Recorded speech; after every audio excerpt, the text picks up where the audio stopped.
Good evening. This is Channel 6 bringing you The Faces of America.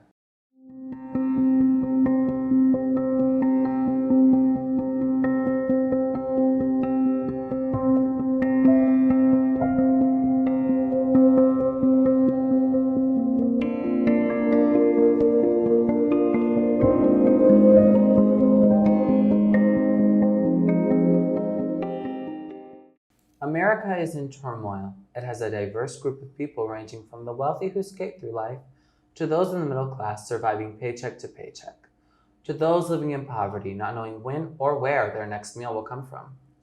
Those in the middle class seem to be navigating through various entrances and pathways within the American maze. There are different ways to enter, different pathways to explore, different barriers to overcome. But there are multiple paths around the corner that do exist and might still lead the way to another day of success. That is not the case for those in poverty. They must muster the strength to journey through the labyrinth of American poverty.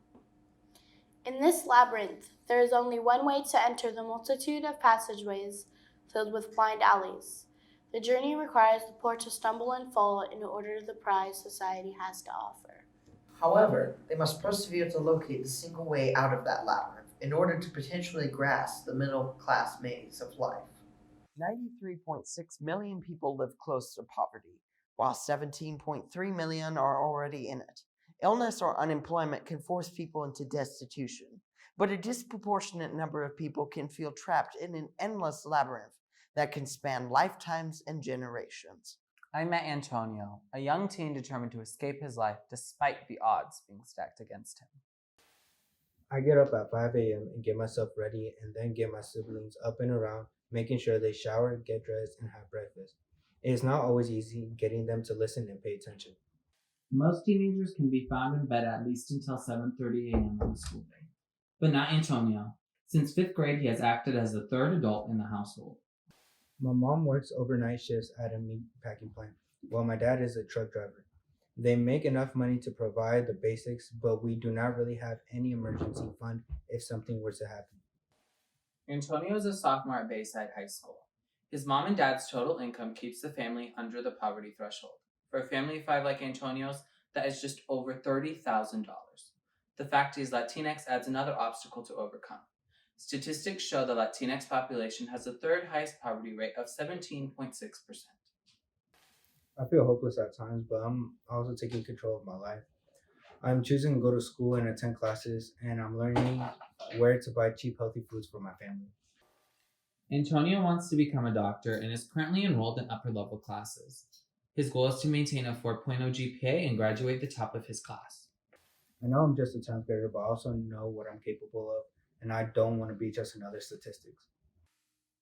Antonio is not the only teenager in the labyrinth of poverty. Roughly 1 in 6 teens between the ages of 10 and 16 live below the poverty threshold and are blindly feeling their way through the confusing passageways.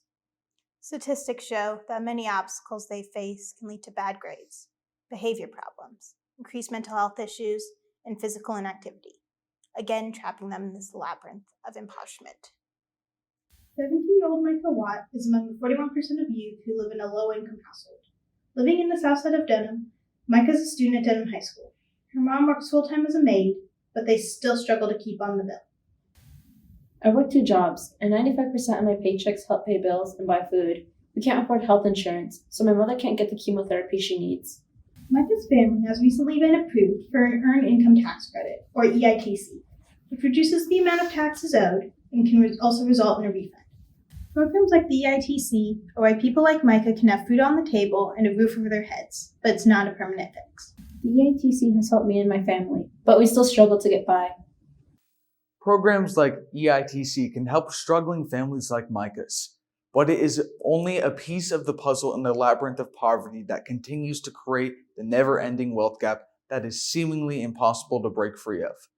On the surface, it appears that the wealth gap is closing, but that is not the case when it comes to race. 2018 U.S. Census data showed the highest poverty rate by race was found among Native Americans at 25.4%, and blacks at 20.8%, while whites had a poverty rate of just 10.1%. The average white household in the U.S. has $100 compared to the black household, which could have less than $10. In the workplace, black men are 26% less likely than white men to receive positive performance reviews, pay increases, or promotions. So, what needs to be done in order to help people out of this labyrinth and poverty wealth gap?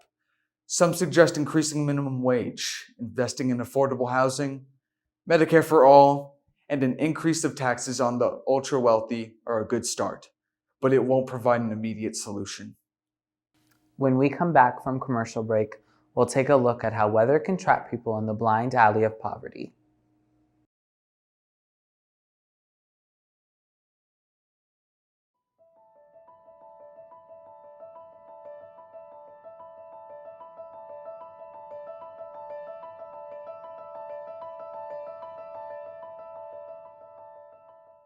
We are failing our public schools and our children. We must do better because she deserves it, and so does he. I promise to make sure your future, our future, is in good hands, that success will be achievable for all. And I will start with the pillars of our society, our youth. I am Thomas Richmond, and I approve this message.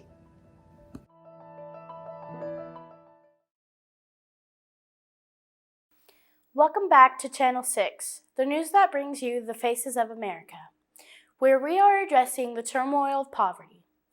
We often hear how the disruption of natural disasters force people to struggle in order to survive. And after all of the chaos, they are trapped even further in destitution. Floods, earthquakes, tsunamis, wildfires, and other natural disasters push 26 million people into poverty each year and cost the global economy more than $500 billion in lost consumption.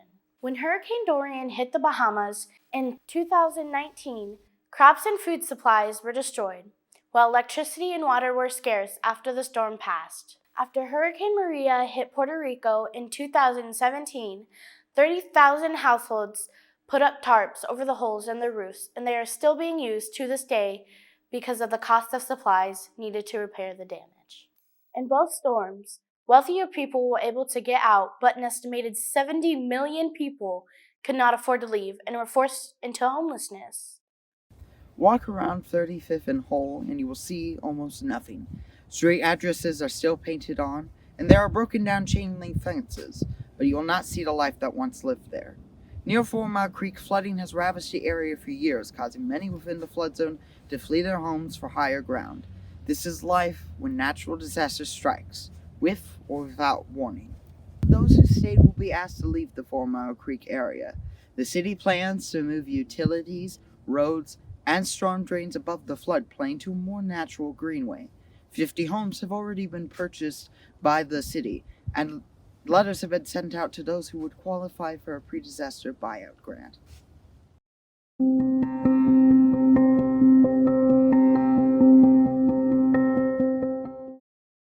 It is essential that we, the people of America, help break down the turmoil that is occurring in the United States, that we remove the obstacles built into the systems that so firmly trap people in the labyrinth of poverty and the middle-class maze of socioeconomic status.